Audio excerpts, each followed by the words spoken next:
नमस्कार बंधुरा। तो बंधुरा चले एসেছি আজকে আবার নতুন একটা মাছের ভিডিও নিয়ে। তো বন্ধুরা যে দেখতে পাচ্ছ এই ছোট্ট পুকুর, কিছুদিন আগে এই মাছগুলো আমরা পার করে রেখেছিলাম।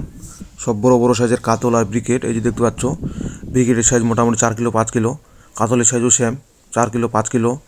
তো এই যে ছোট্ট পুকুর, তো মাছ একটু ঘন হয়ে গেছে আর পুকুরের জল অনেক কম, তো তার জন্য এই মাছগুলা মানে ধারে ধারে ঘুরে বেড়াচ্ছে। দেখতে পাচ্ছ বন্ধুরা এই যে গোটা পুকুরে একদম। আর এই যে এখানটায় আমরা মোটর চালু করেছি পুকুরে জল ঢোকানোর জন্য। তো সম্পূর্ণ মাছ একদম জলের কাছে চলে এসছে ধারের মধ্যে। এই যে দেখতে পাচ্ছ একদম মনে হচ্ছে গাড়ির মধ্যে মাছ আছে, মানে সারিবদ্ধ হয়ে আছে লাইন করে।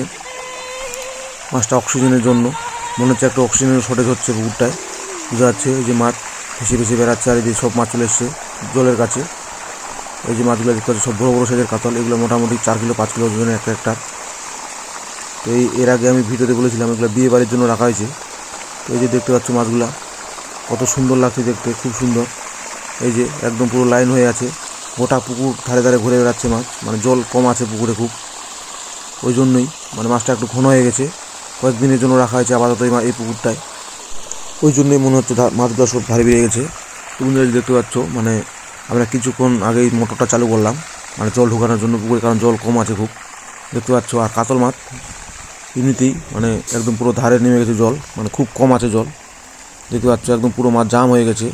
তো এই মাছগুলো আমরা বিয়ে বাড়ির জন্য রেখেছি। আর এই যে দেখতে পাচ্ছ পাইপে করে জল আসছে, মানে পাইপটা একটু শর্ট হয়ে গেছে, নাহলে পুকুরের মধ্যে নামিয়ে দিতাম জলটা। দেখতে পাচ্ছ বন্ধুরা, ওই জন্য একটা বস্তা দেওয়া হয়েছে যেন মাটিটা কেটে না যায় আর ডাইরেক্ট পুকুরে যায়। আর এই যে দেখতে পাচ্ছ পুকুর, এই পুকুর থেকে জলটা নিয়ে আসা হচ্ছে, কারণ এই পুকুরটাতে মাছ ধরা চলছে আমাদের।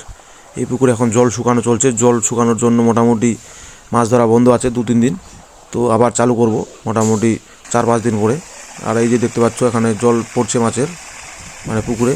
তো বন্ধুরা ভিডিওটা কেমন হয়েছে ভালো লাগলে অবশ্যই কমেন্টে বলে যাবেন, আর বন্ধুরা একটা শেয়ার করে দিবেন, একটা লাইক করে দিবেন। থ্যাংক ইউ বন্ধুরা পুরো ভিডিওটা দেখার জন্য।